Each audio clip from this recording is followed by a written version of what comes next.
வணக்கம். நடிகர் விஜயுடைய சுற்றுப்பயணம் சாரி சாரி தாவேகாவுடைய தலைவர் விஜயுடைய சுற்றுப்பயணம் அதிகாரப்பூர்வமா வெளியாயிருக்கு. முதல் சுற்றுப்பயணத்தை திருச்சியில அவர் தொடங்குறார். தொடங்கி ஏறத்தாழ ஒரு 2, 3 மாசத்துக்குள்ள 2 மாசத்துக்குள்ள தமிழ்நாடு முழுக்க அந்த சுற்றுப்பயணத்தை முடிக்க போறார் அப்படிங்கிற ஒரு தகவல் வருது. அப்படி தகவல் வர்றப்ப என்ன அப்படின்னா, சனிக்கிழமை தோறும் தன்னுடைய சுற்றுப்பயணத்தை செய்வார் அப்படின்னு சொல்றாங்க. சரி, மீதி 6 நாள் என்னங்க அப்படின்னா, 6 நாள் விடுமுறை சுற்றுப்பயணத்துக்கு அப்படின்னு ஒரு பக்கம் சொல்றாங்க. பொதுவா முன்னாடி எல்லாம் ஒரு பேர் உண்டுங்க. வெள்ளிக்கிழமை சினிமா, பொதுவாகவே சினிமா எப்போ வெளியாகும் அப்படின்னா வெள்ளிக்கிழமை தான் வெளியாகும். அதுலயும் நடிகர் ஜெய்சங்கருக்கு ஒரு பேர் உண்டு. என்ன அப்படின்னா, அவர் வெள்ளிக்கிழமை ஹீரோ அப்படின்னு பேரு. ஏங்க வெள்ளிக்கிழமை ஹீரோ அப்படின்னா, வெள்ளிக்கிழமை வருதோ இல்லையோ, ஆனா வெள்ளிக்கிழமை வந்துருச்சுன்னா அன்னைக்கு ஜெய்சங்கருடைய படம் வெளியாகும் அப்படின்னு சொல்லுவாங்க. என்ன அப்படின்னா, அவருடைய படம் பெரும்பாலும் சின்ன பட்ஜெட் படம் வெள்ளிக்கிழமை வெளியாகி அந்த ஒரு வாரத்துல சம்பாதிச்சிரும் அப்படின்னு சொல்லுவாங்க. அது கணக்காக இப்படி இருக்குமா அப்படிங்கிற ஒரு கேள்வி இருக்கு.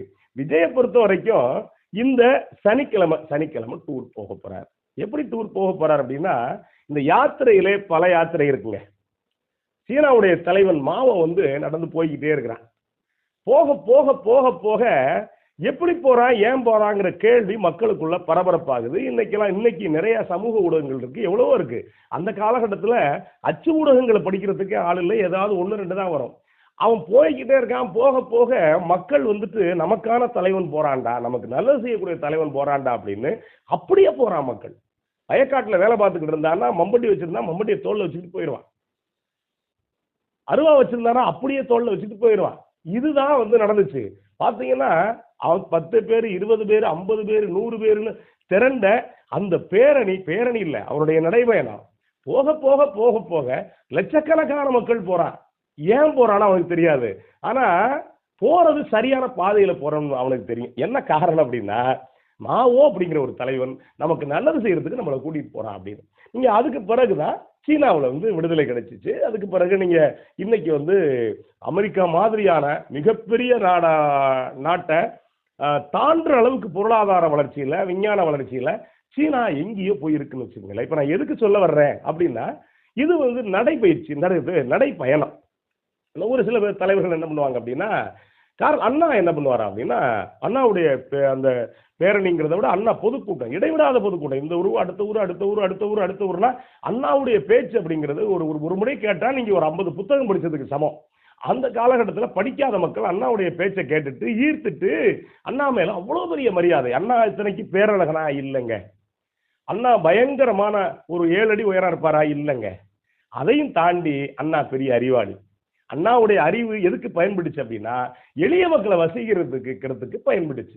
அண்ணாவுடைய அறிவால தான் இன்னைக்கு நீங்க கவனிச்சு பாத்தீங்கன்னா, மற்ற மாநிலங்களை விட தமிழ்நாடு வளர்ந்துருக்கு அப்படின்னா அண்ணாவுடைய அறிவும் அண்ணாவுடைய பரப்புரையும் ரொம்ப ரொம்ப முக்கியமானது. இப்ப இந்த கணக்குல தான் கவனிச்சு பாத்தீங்கன்னா பல தலைவர்கள் போயிருப்பாங்க. வைகோ கூட நடைபயணம் போனாரு. இப்ப எதுக்கடுத்தது எல்லாம் நடைபயணம் போனாங்க. அண்ணாமலை நடைபயணம் போறாரு. அண்ணாமலை எப்படி நடைபயணம், அது நடைபயணம்னு சொல்லக்கூடாது. அண்ணாமலை போவாரு, கொஞ்ச நாள் முன்னாடி போனாரு. போயிட்டு இறங்குவாரு, பேசிட்டு 2 கிலோமீட்டர் அப்புறம் கால் வலி வரும் போல இருக்கு, டப்புனு ஏறி வண்டியில போயிருந்தது. அதெல்லாம் நடந்துச்சுன்னு வச்சுக்கோங்களேன். இது நிறைய பேர் ஆகும்னா வேலை இல்லைனா கூட நடைபயணம் போறவங்களா இருக்காங்க. சரி சும்மா இருக்கா அப்படி போயிட்டு வருவங்கிறவங்களாம் இருக்காங்க. ஆகும்னா அரசியல்வாதிகள் நடைபயணம் போறாங்க. அதுக்கான காரணம் என்னன்னு தெரியாது. இப்ப விஜய் எதுக்கு, ஆனா இது நடைபயணம் கிடையாது, இது சுற்றுப்பயணம் பல வகையில இருக்கு. இப்ப என்ன அப்படின்னா, முதல்ல திருச்சியில டிவிஎஸ் டோல்கேட்ல தொடங்குறாரு. டிவிஎஸ் டோல்கேட்ல தொடங்கி அடுத்து அவங்க சத்திரம் பஸ் ஸ்டாண்டு கேட்டிருந்தாங்க, காந்தி மார்க்கெட் கேட்டிருந்தாங்க. காவல்துறை மறுத்தவொடனே ஒரு சில பேர் பயங்கரமா பேச ஆரம்பிச்சிட்டாங்க. காவல்துறை மறுக்கிறாங்க, விஜய் வளர்ச்சியை தடுக்க போறாங்க, விஜய் சாதாரணமான ஆள் கிடையாது, விஜய் இதுல ஏறி அடிக்க போறாரு, அப்படி இப்படிலாம் பேசினாங்க. இப்ப என்ன அப்படின்னா, காவல்துறை கொஞ்சம் மாத்தி அப்படியே போயிட்டு மரக்கடை வீதியில இருந்து அப்படியே சத்திரம் பஸ் ஸ்டாண்டு போகாம பால் பண்ண போயிட்டு அப்படியே ஒரு அரியலூர் பெரம்பலூர் போறாரு அப்படின்னு சொல்றாங்க. காவல்துறை ஏங்க அனுமதி மறுத்திருக்காங்க அப்படிங்கிற ரொம்ப முக்கியமான கேள்வி இருக்கு. ஏன்னா அவர் ஒரு சினிமாக்காரர் அப்படிங்கிறது ரொம்ப முக்கியமானது. அவர் பெரிய அரசியல்வாதியா அப்படின்னா தன்னை அரசியல்வாதியா நிரூபிக்க வேண்டிய இடத்துல விஜய் இருக்கார். விஜயும் இதுவரைக்கும் எந்த தேர்தலையும் நிக்கல. விஜய் கட்சி ஆரம்பிச்சிருக்காரு. அவர் கட்சியை சார்ந்தவங்களும் இதுவரைக்கும் ஒரு சின்ன சாதாரணமான ஒரு கிராமத்தில் இருக்கக்கூடிய ஒரு கவுன்சிலர் இடத்துக்கு கூட நிக்கல. அப்ப என்ன அப்படின்னா, ஊர்ல சொல்லுவாங்க, என்ன மாட்டு தண்ணிக்குள்ள போட்டு விலை பேசாத அப்படிம்பாங்க. மாடு தண்ணிக்குள்ள இருக்கு, அது சுழி எப்படி இருக்கு, வால் எப்படி இருக்கு, மாடு நடக்குதா நடக்கலையா, 4 காலம் முழுசா இருக்கா, இல்ல இதெல்லாம் தெரியாம நீ மாட்டை பத்தி விலை பேசாத ஐயா அப்படிங்கிறதுக்காக தான் சொல்லுவாங்க. அப்ப என்ன அப்படின்னா ஒரு ஒரு அரசியல் கட்சி அப்படிங்கிறது என்ன அப்படின்னா தேர்தலில் நின்று மக்கள் அங்கீகரிச்சா மட்டும்தான் அது அரசியல் கட்சி, முழுமையான அரசியல் கட்சி. அது சமூகத்துக்கான அமைப்பு இருக்கு. இப்ப தீகா இருக்கு. தீகா எதுக்கானது அப்படின்னா அவர் பெரியார் ரொம்ப தெளிவா சொல்லிட்டார், நான் தேர்தலில் நிக்க மாட்டேன் அப்படின்னு ரொம்ப தெளிவா சொல்லிட்டார். அந்த சமூக இயக்கங்கள் வேற. அப்ப இந்த அரசியலுக்கு இவர் சொல்லும் போதே 2026 நான் முதலமைச்சர் தான் அப்படின்னு சொல்லிட்டு அவரே சத்தியம் பண்ணிட்டு வந்துட்டார். யாரா சொன்னதுன்னா அவரே சொல்லிட்டாருன்றாங்க. அதனால விஜய் வந்து தேர்தலில் நிக்க போறாரு அப்படிங்கிறது உறுதி. அப்ப இதுக்கு நடுவுல இப்ப விஜய்க்கு என்ன சொல்றாங்க அப்படின்னா எதிர்ப்பு கிளம்பும், அவன் கிளம்புது அப்படிங்கிறப்ப இது எதிர்ப்பு இல்லைங்க, விஜய்க்கு கூட்டம் கூடத்தான் செய்யும். ஏன்னா அவர் பெரிய நடிகர், ஏறத்தாழ இதுவரைக்கும் மக்கள் திரையில தான் பார்த்துருக்காங்க. திரையில பார்த்த ஒருத்தரை பார்க்கறதுக்கு மக்கள் துடிச்சுக்கிட்டு தான் இருப்பாங்க. இன்னும் எங்களை மாதிரி ஆட்களே போகும்போது செல்ஃபி எடுக்கிறாங்க. இன்னும் தாண்டி ஒரு சில பேர் போறப்ப ரொம்ப க்ரௌட் ஆயிரும். அப்போ அப்படி இருக்கிறப்ப நீங்க பிரம்மாண்டமா ஒரு 200 கோடி சம்பளம் வாங்கக்கூடிய ஒரு கதாநாயகனை நேர்ல பாக்குறப்ப மக்களுக்கு ஒரு வியப்பு இருக்கத்தான் செய்யும். ஆனா இந்த வியப்பு இருக்கிறது இதை வச்சுதான் காசு சம்பாதிக்கிறது, அரசியலுக்கு வர்ற எல்லாம் அப்படிங்கிறத சினிமாக்காரங்க பண்றாங்கன்னு வச்சுக்கோங்களேன். இப்ப ஏன் காவல்துறை அனுமதி மறுக்கிறாங்க, வேற இடம் மாத்தி கொடுக்குறாங்க அப்படின்னா நாளைக்கு சட்டம் ஒழுங்கு பிரச்சனை வந்துச்சுன்னா இந்த வாய் தான் வேற மாதிரி பேசும். அதான் அவருக்கு கூட்டம் வரும் தெரியும்ல, அப்புறம் ஏன் நீங்க அப்படி கொடுத்தீங்க அப்படின்னு கேட்பாங்க. அப்ப காவல்துறைக்கு சட்டம் ஒழுங்கு காப்பாற்ற வேண்டிய பொறுப்பு, அசம்பாவிதம் நடக்காம இருக்க வேண்டிய பொறுப்பு அப்படிங்கிறது காவல்துறைக்கு இருக்கு. அந்த வகையில மாத்தி கொடுத்துருக்காங்க அப்படின்னு வச்சுக்கோங்களேன். சரி ரைட்டு. இப்ப என்ன பண்ண போறாரு விஜய், ரொம்ப முக்கியமானது. இது வரைக்கும் அவர் என்ன அப்படின்னா 2 மாநாடு நடத்தியிருக்காரு. நான் ஏற்கனவே ஒரு தடவை சொன்னேன், வருஷத்துக்கு ஒரு தடவை மாநாடு நடத்துறது தப்பு விஜய், மாசத்துக்கு ஒரு தடவை நடத்துங்க. அப்படி நடத்துனீங்க அப்படின்னா நிறைய பேருக்கு வாழ்க்கை கிடைக்கும். அதாவது நிறைய நீங்க சேர் போகும், உடையும், இதெல்லாம் ஏற்கனவே சொல்லியிருக்கோம்னு வச்சுக்கோங்களேன். இப்போ விஜய் என்ன போறாரு, அந்த சுற்றுப்பயணம் போறாரு. சுற்றுப்பயணம் போறப்ப என்ன பேச போறாரு அப்படின்னு சொல்றாங்க அப்படின்னா என்ன வேணாலும் பேசுவார், அவர் வாய்க்கு வந்ததை. ஸ்டாலின் அங்கிள்னாரு, இவர் என்ன சொல்லுவாரு, ஏறத்தாழ ஒரு 20 நிமிஷம் பேச போறாரு அப்படிங்கிற ஒரு செய்தி வந்திருக்கு. அது என்னங்க வாரத்துக்கு ஒரு தடவை சுற்றுப்பயணம், ஒரு சுற்றுப்பயணம் அப்படின்னா புயல் அடிக்கிற மாதிரி சர்ன்னு போயிட்டு வந்துட வேண்டியதானே. கண்டிப்பா அவரால் நடக்க முடியாது, நடக்கிறதுக்கான வாய்ப்பு இல்லை. ஆனா ஏன் இப்படி வாரத்துல ஒரு நாள்னா நிறைய பேர் கிண்டல் அடிக்க ஆரம்பிச்சிட்டாங்க. அவருடைய ரசிகர்கள் எல்லாம் சனிக்கிழமை தான் வருவாங்க, அதனாலதான் அப்படின்னு சொல்றாங்க. இன்னும் சொல்ல போனா இப்ப திருமணங்கள் பாருங்களேன், முன்னாடிக்கெல்லாம் பாத்தீங்கன்னா முகூர்த்தம் பார்த்து திருமணம் நடக்கும்.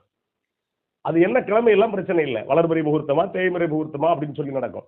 இப்ப நீங்க கவனிச்சு பாத்தீங்கன்னா சமீபத்துல 10 ஆண்டுகள்ல பெரும்பாலான திருமண முகூர்த்தங்கள் சனிக்கிழமை ஞாயிற்றுக்கிழமையில தான் இருக்கும். எப்படி மாறுனுச்சு அப்படின்னா கேலண்டர் கம்பெனிக்காரங்களே மாத்தினது. ஏங்க மாத்தினாங்க அப்படின்னா பெரும்பாலான மக்கள் இன்னைக்கு சனிக்கிழமை ஞாயிற்றுக்கிழமைக்கு பழகிட்டாங்க.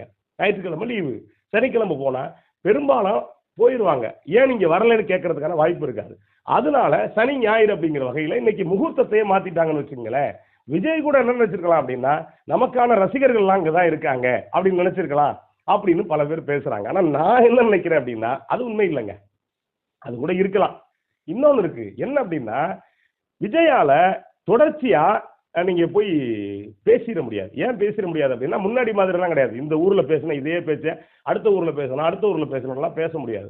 விஜய் போறப்ப பின்னாடியே கேமரா போகும். அப்ப இந்த ஊர்ல பேசிட்டு அடுத்த ஊர்ல பேசிட்டு இப்ப இன்னைக்கே விஜய் எப்படி பாத்தீங்கன்னாலும் வர்ற சனிக்கிழமை அதை 13ஆம் தேதி ஏறத்தாழ ஒரு 15 ஸ்கிரிப்ட் தனித்தனியா வச்சுக்கணும், மனப்பாடம் பண்ணிக்கணும். இங்கே ஒரு ஸ்கிரிப்ட் மனப்பாடம் பண்ணி, அடுத்து ஒரு ஸ்கிரிப்ட், திருச்சியில 3-4 ஸ்கிரிப்ட் மனப்பாடம் பண்ணி, அப்புறம் பெரம்பலூர்ல ஸ்கிரிப்ட் மனப்பாடம் பண்ணி மனுஷனுக்கு போதும் ஆயிரும்.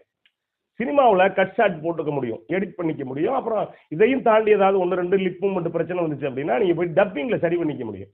இங்க விஜய் வாயசைக்க பின்னாடி கீழே இருந்து வேற யார் பேசுவா, அதுக்கான வாய்ப்பு ரொம்ப ரொம்ப குறைவு. அதனாலதான் என்ன அப்படின்னா இந்த ஒரு வாரம் மனப்பாடம் பண்றதுக்கு வச்சுட்டு ஒரு வாரம் மனப்பாடம் பண்ணி முடிச்சுட்டு அடுத்த சனிக்கிழமை மறுபடியும் மனப்பாடம் பண்றதை கொண்டு மக்கள்கிட்ட ஒப்பிக்கிறதுக்கான அந்த இடத்துக்கு விஜய் வருவாரோ அப்படின்னு தான் நமக்கு ஒரு பக்கம் தோணுது. என்ன அப்படின்னா நம்மளை பொறுத்த வரைக்கும் விஜய் இந்த வாய்ப்பை சரியா பயன்படுத்தல அப்படிங்கிறதா யதார்த்தம். என்ன அப்படின்னா அதிமுக இன்னைக்கு விளவலத்து போய் நிற்குது. எப்படி பார்த்தாலும் பாஜக அதிமுகவை அப்படி அந்த காயை வெட்டி காலி விடுற மாதிரி பண்ணிட்டு தான் விடுவாங்க போல இருக்கு. அதுக்கு இவங்க எல்லாருமே இரையாகிறாங்க. அது யாரா இருந்தாலும், எடப்பாடியா இருந்தாலும் சரி, டிடிவி தினகரனா இருந்தாலும் சரி. ஆவுன்னா எங்க போறாங்க அப்படின்னா அவங்களுக்குன்னு சொந்தமா கட்சி இருக்குல்ல, சொந்தமா இங்க இல்லைன்னா கூட சொந்தமா கட்சி இருக்குல்ல, தப்புன்னு டெல்லிக்கு ஓடிடுறாங்க. யாருக்குன்னா அமித்ஷா வீட்டுக்கு போயிடுறாங்க. இவங்க கட்சி அலுவலகம் அமித்ஷா வீட்டுல இருக்கா இல்ல இங்க இருக்கான்னு தெரியல. அது குறித்து நம்ம பேச வேண்டியதுன்னு வச்சுக்கோங்க, நமக்கே வம்பு, நம்ம அது குறித்து ஏதோ தெரியாம பேசிட்டோம்னு வச்சுக்கோங்களேன். இப்ப இந்த வகையில பார்த்தா இப்படி ஒரு வாய்ப்பு இருக்கிறத விஜய் பயன்படுத்திக்க முடியாம அப்படி போறாரோ அப்படிங்கிறதா யதார்த்தம். நன்றி, வணக்கம்.